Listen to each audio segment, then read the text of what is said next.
My brother pushed me out of my wheelchair when we got together as a family. Stop pretending to get attention. Everyone laughed as I was on the ground. They didn't know that my doctor was standing immediately behind them.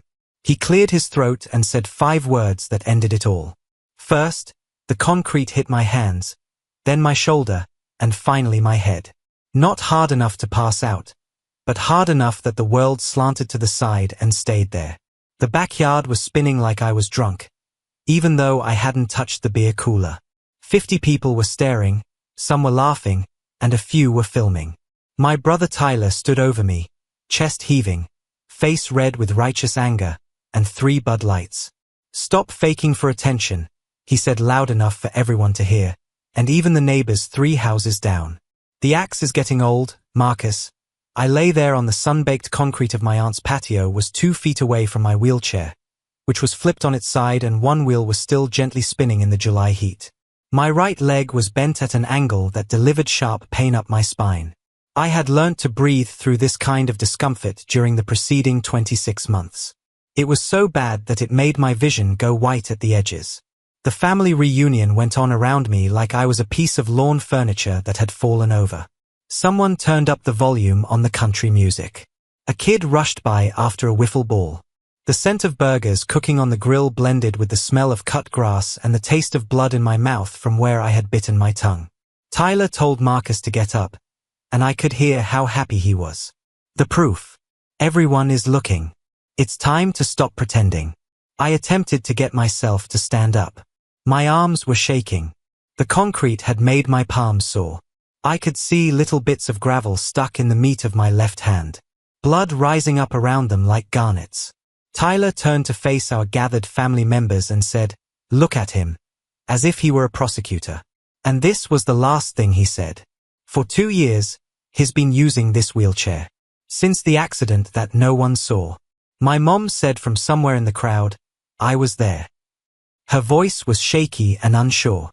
The voice of someone who had been through 2 years of family gatherings just like this one. Tyler said you discovered him at the bottom of the stairs.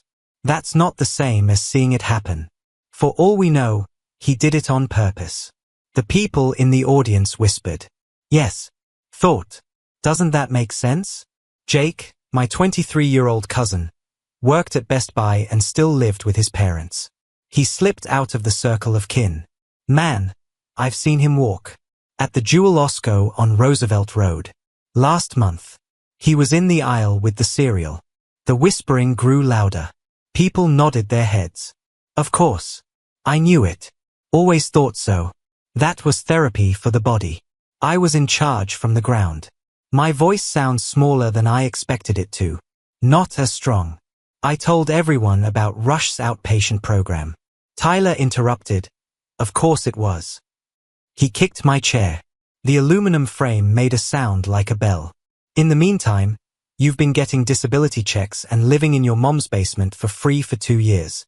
Playing games on the computer. Using her credit card to order DoorDash.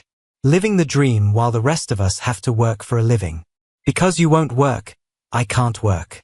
I could smell the booze and barbecue sauce on Tyler's face. There's a difference, my little brother. My Uncle Richard, my dad's younger brother, sold insurance and drove a Lexus. He preached about personal responsibility every holiday. He took out his Samsung Galaxy and held it up like he was taking pictures of a crime scene. He said, "I'm recording this. For proof. We've all been letting this conduct go on for too long. It's time for someone to speak up for the truth." I searched for help. For everyone. My mom was standing beside the picnic table, rubbing her hands together. My Aunt Linda, my mom's sister, was the one who planned this reunion and made me come even though I attempted to cancel 3 times. She stood with her arms crossed and lips pursed in judgment. My grandma sat in her lawn chair under the oak tree, fanning herself with a paper plate and looking at me like I was a bad TV show. No one came to help. The physicians said, I started.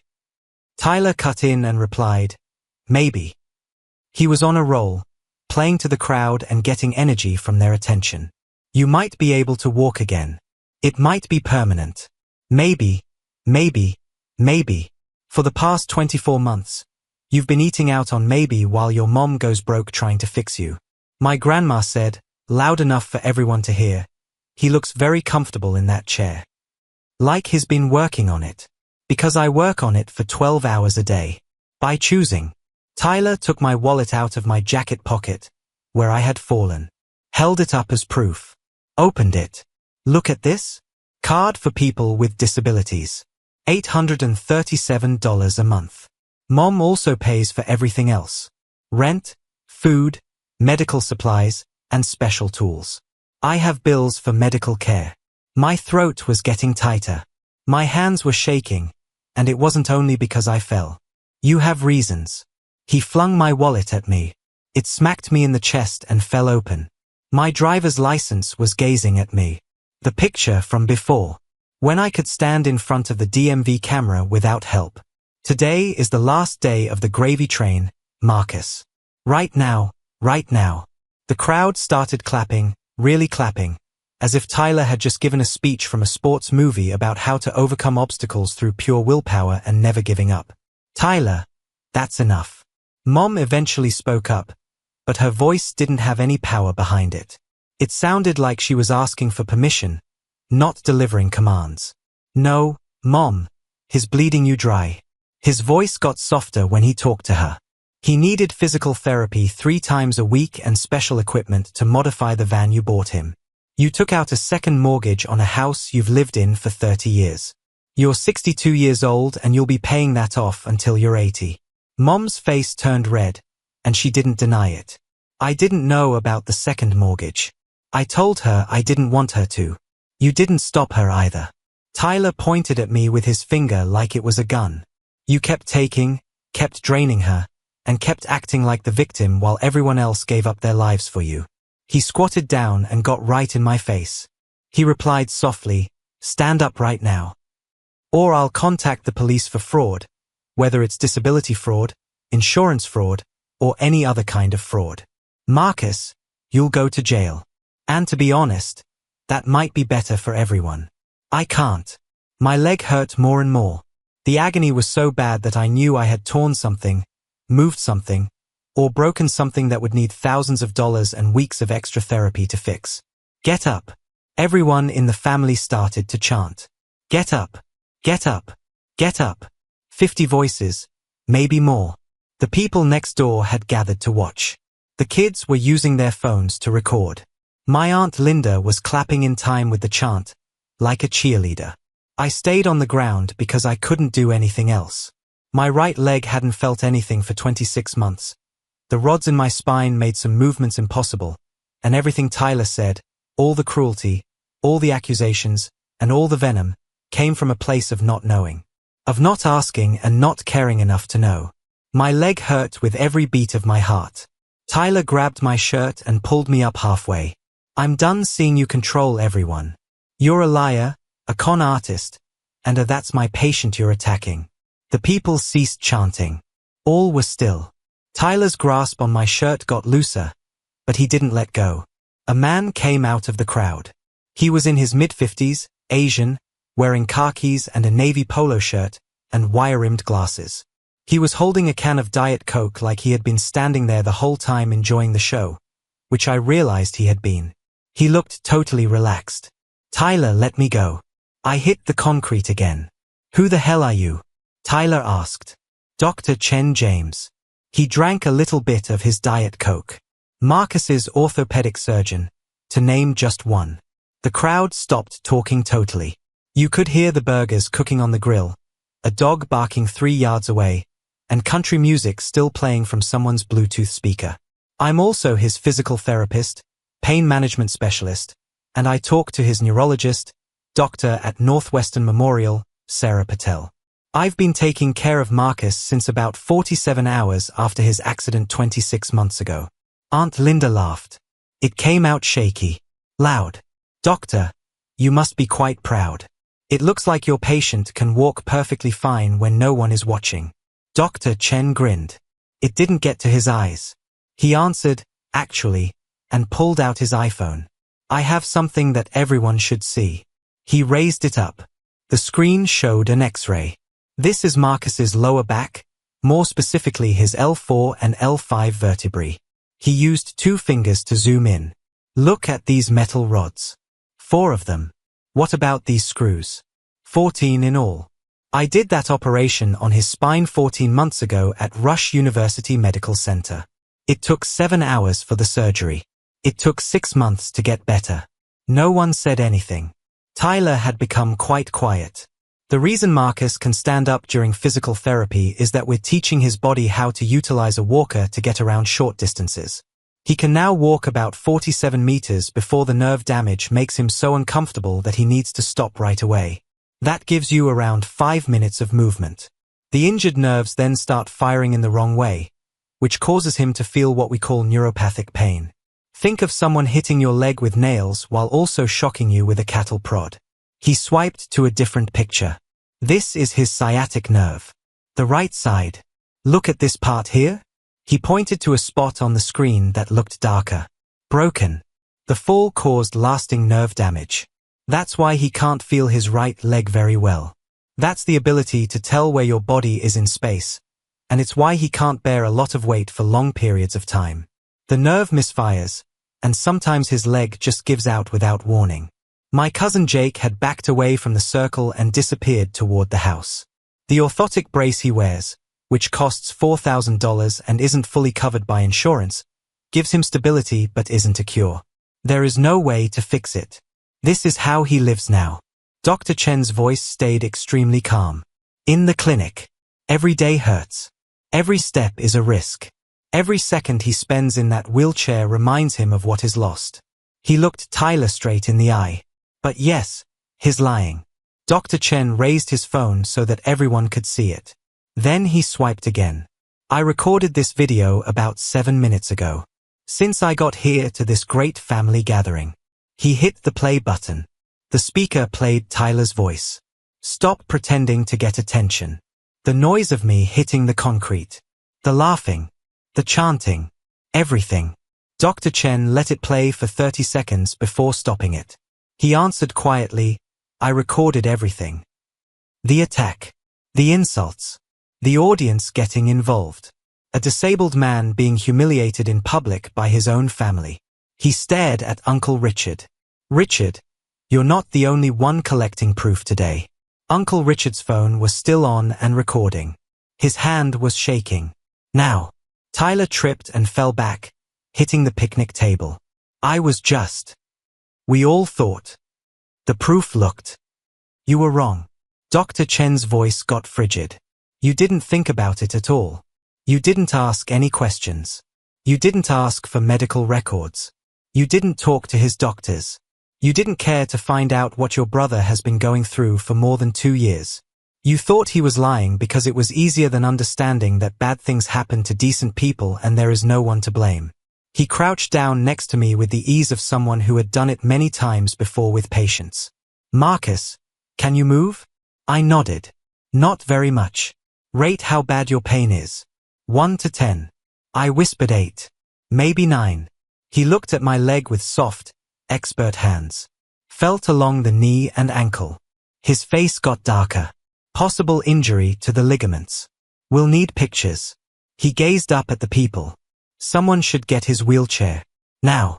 First, my mom moved. She straightened the chair and wheeled it over. She was crying without making a sound. She was crying and not saying a word. Dr. Chen guided me back into the chair with the type of care that comes with doing it 1,000 times before. His hands were delicate and skilled. The audience stood still. Some were crying now. Most of them looked at their feet. My grandma had ceased fanning herself. Dr. Chen stood up straight and spoke to everyone there. Marcus told me to come here today.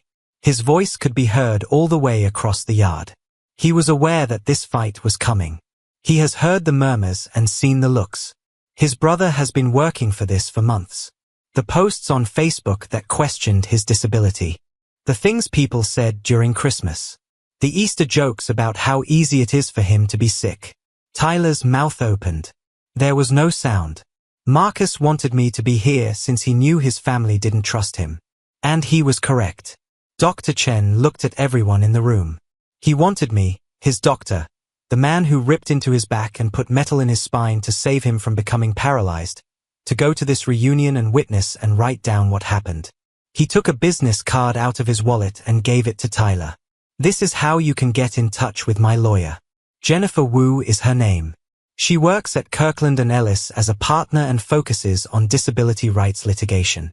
Tomorrow, I will file a police report for assaulting a disabled person and a legal case for battery, assault, and intentionally causing emotional distress. Tyler looked at the business card as if it would bite him. I think my evidence as his treating doctor will be really strong in court. I have all the records of his injuries, surgeries, and progress in therapy. I have written down what happened at every appointment. I have the MRIs, the X-rays, and the nerve conduction investigations.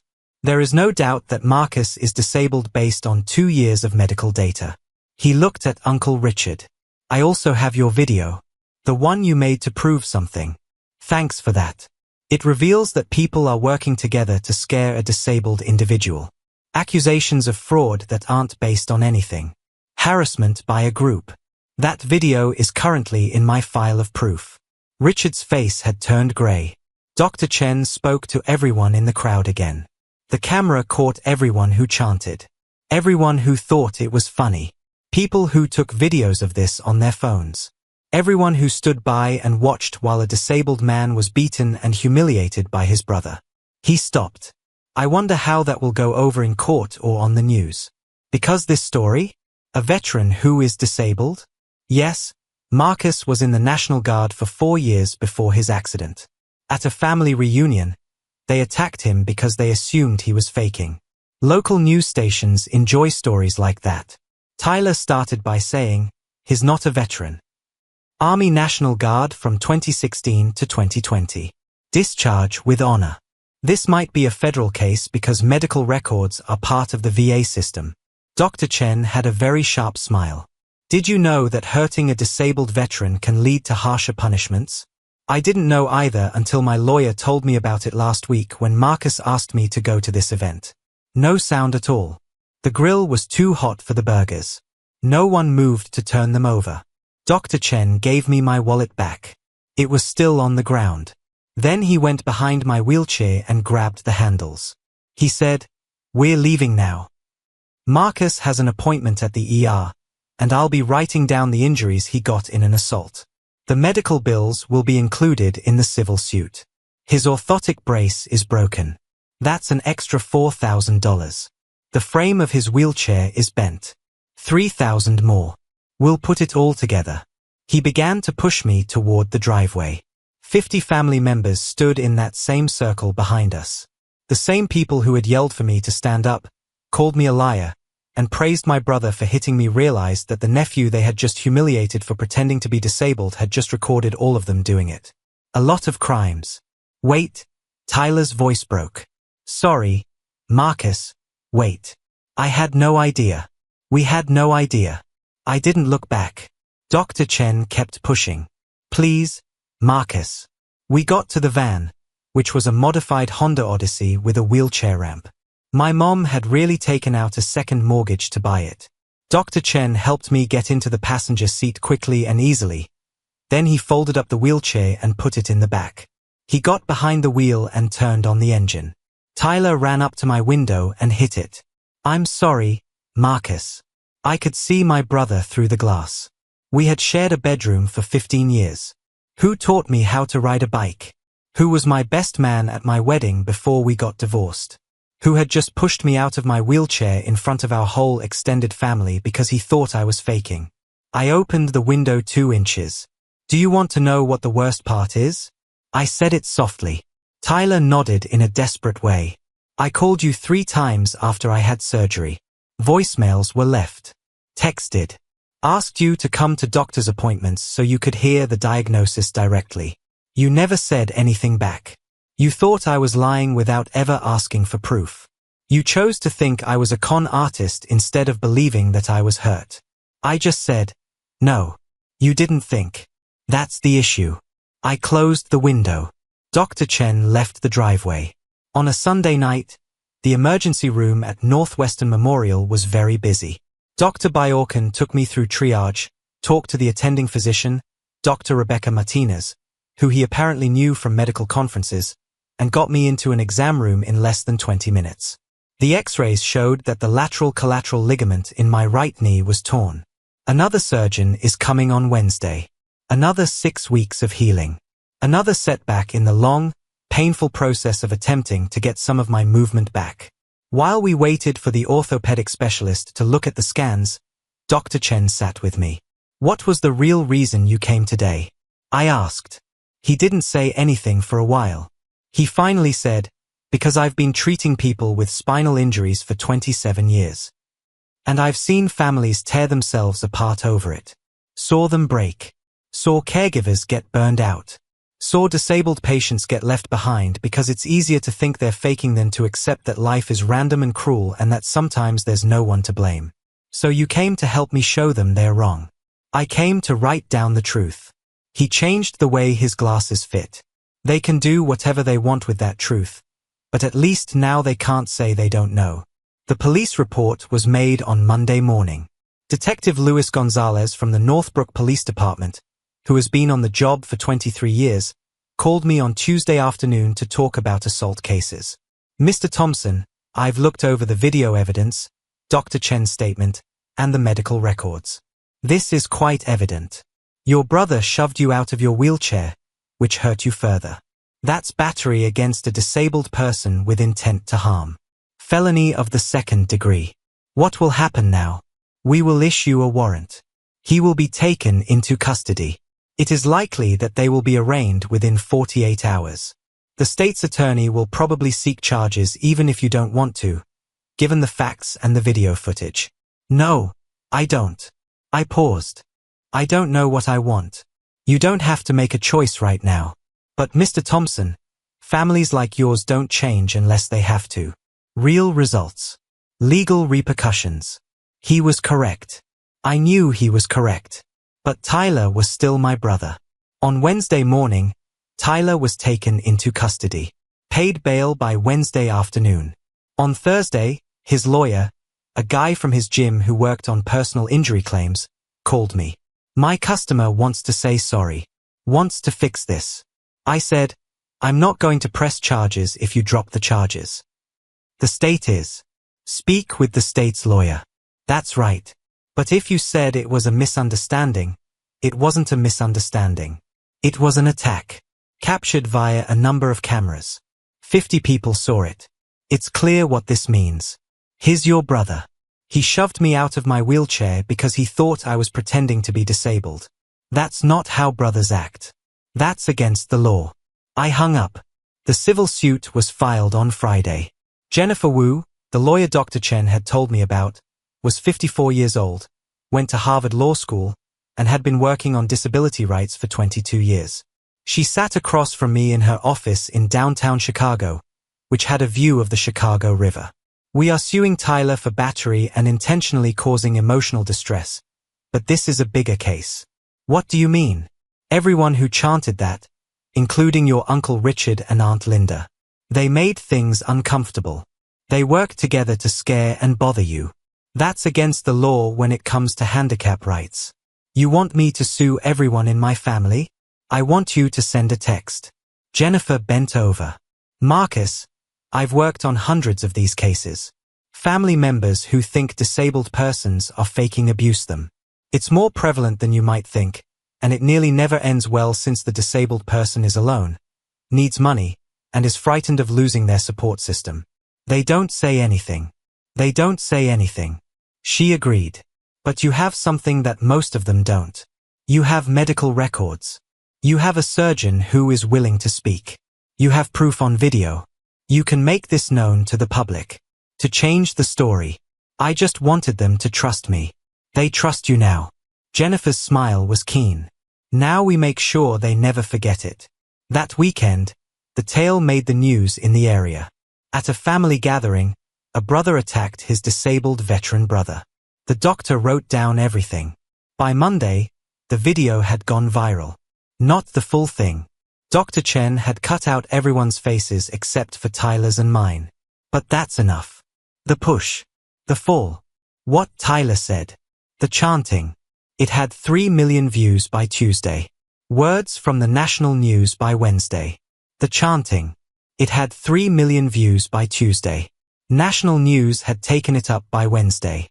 Good Morning America was asking me to do interviews by Thursday. I said no to all of them.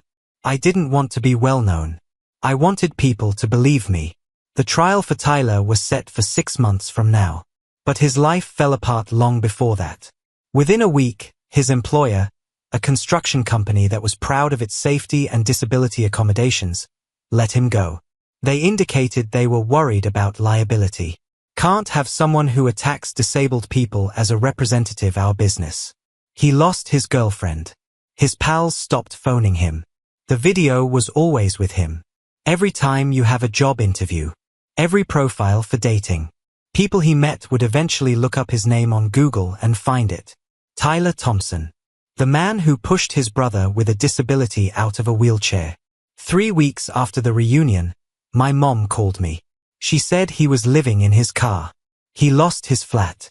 Can't get a job. Marcus is your brother. Can't you do anything? What do you mean? Get in touch with the prosecutor. Tell them to drop the charges. Let them know it was a mistake. Mom didn't think it was a mistake. He did something wrong. He hit me in front of 50 people, even though I was already disabled. That isn't a mistake. That's an option. So you want to ruin his life? Your own brother? I thought about that for a long time. No, I eventually said. I'm going to let him deal with the results of what he did. There is a distinction. She hung up without saying goodbye. 4 months later, the settlement came. Tyler pleaded guilty to aggravated battery and given 2 years of probation, community service, anger treatment, and a sentence that would start if he broke the terms of his probation. The civil suit settled for $127,000. Medical fees, pain and suffering, future therapy costs, and punitive damages. Tyler would have to pay it off for the rest of his life. On the day the settlement was final, Jennifer Wu called me. You won. She said that it doesn't feel like winning, and it never does, but you sent a message to your family and everyone watching that disabled people matter, that assault has consequences, and that you can't just push someone out of a wheelchair because you think their suffering is inconvenient. He's broke, homeless, and his life is ruined. He ruined his own life. You just documented it. I saw Tyler 6 months later, by accident, at the same outpatient clinic at Rush where I was getting physical therapy.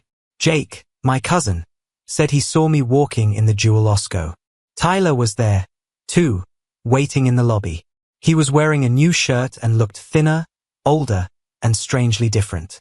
He spotted me, got up, and then sat back down. I pushed myself over. What are you doing here? I asked. Community service required by the court. I help patients with mobility exercises in the rehab wing as a volunteer. That's why I didn't know what to say. I assume that's good.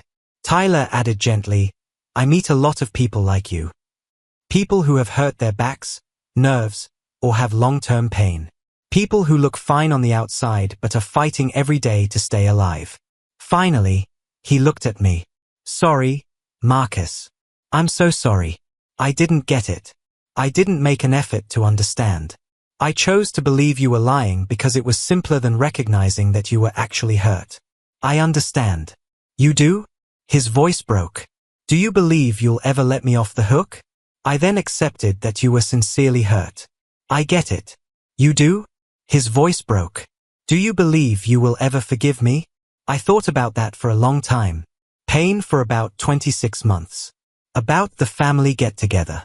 About 50 people were chanting for me to get up.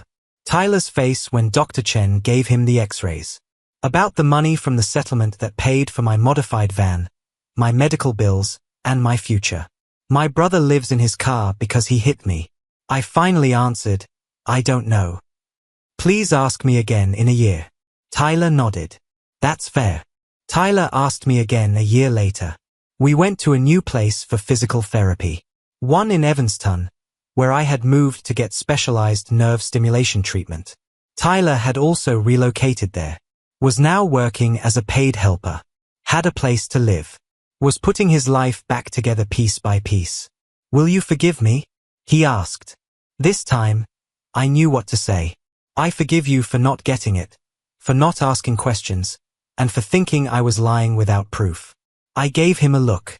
I won't forgive you for shoving me out of the wheelchair, making me feel bad in front of our family, or choosing to be harsh instead of kind.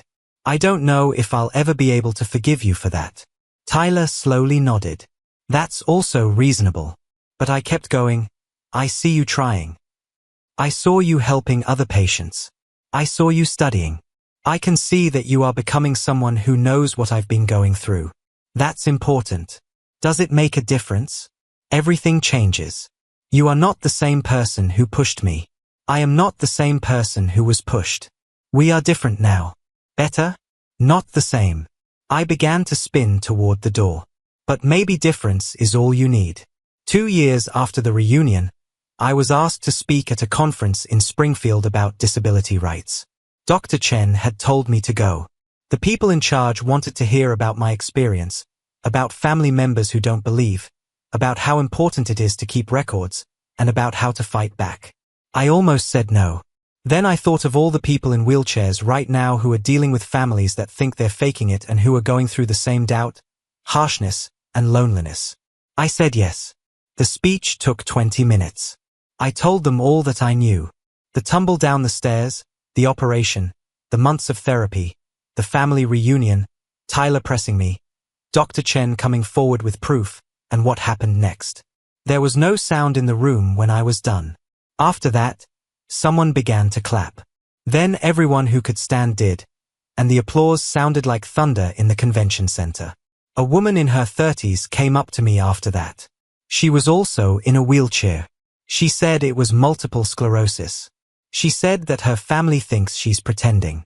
They say I'm just depressed and that I need to work more, not that I have MS. Do you have medical records? 3 neurologists, brain scans, and everything else. Show them, make them look, and make them understand that you don't have to bear the weight of their ignorance. She began to cry. What if they still don't believe?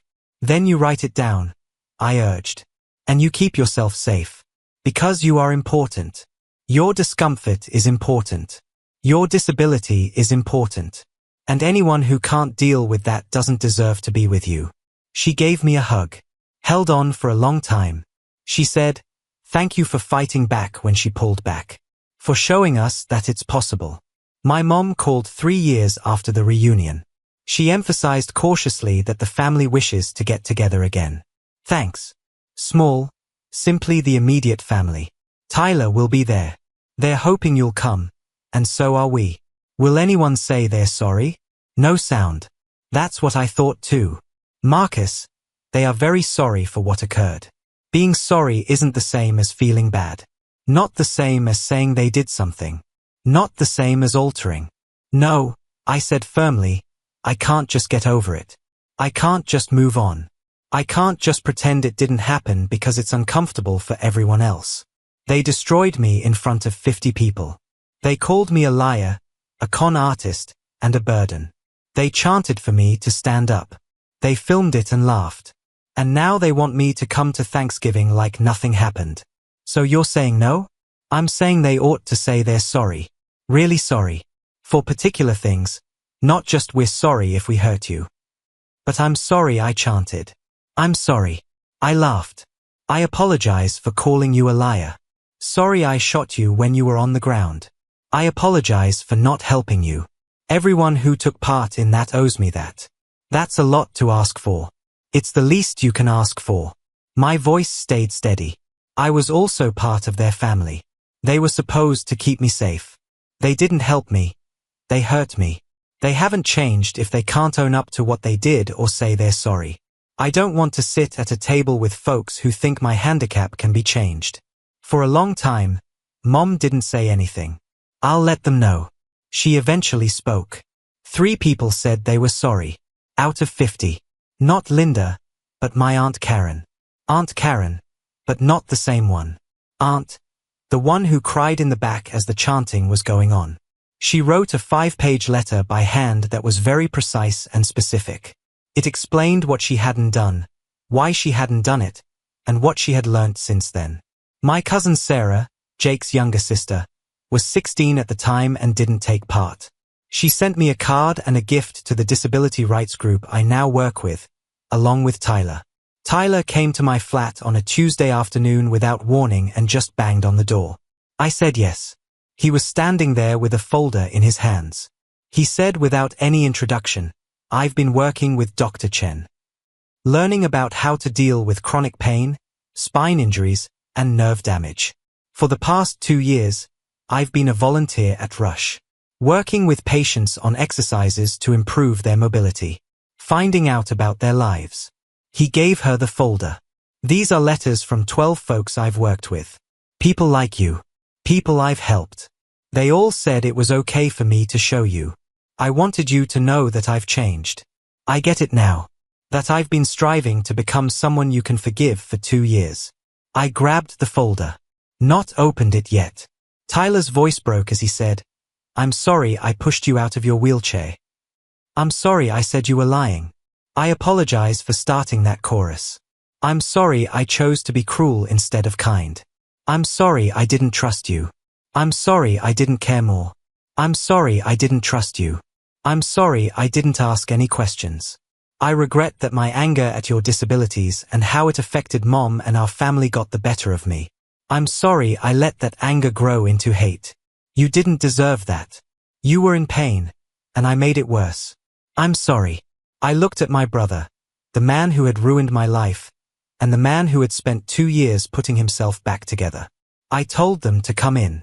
We talked for 3 hours about the reunion, what happened afterward, his time being homeless, how to work with disabled patients, how he saw me in every person he helped, and how he really understood what I had lost. When he left, he turned back at the door and said, "I don't expect you to forgive me. I know what I did. I know I can't undo it. But I want you to know I'm different now, better, because of you. You are distinct because of who you are. I fixed it. Because you made the choice to change. But Tyler, please don't make me the story of your redemption. Don't let my impairment be the thing that made you more understanding. That's not right for me." He nodded slowly. "You're correct. I apologize. You're right. That was it." I opened the folder after he left. Read all of the letters. Each one came from someone Tyler had helped. Each one talks about how patient, kind, and understanding he is. Each one is a small piece of proof that people can change, that cruelty doesn't have to last forever, and that sometimes, not always, but sometimes, the people who hurt us can get better. I wasn't sure if I would ever totally forgive Tyler, but suddenly I could see him clearly, not as the bad guy in my story, but as someone who had made a terrible choice and had to live with the consequences for years. Someone who had harmed me a lot and was truly striving to change. That might have been enough. It might have had to be.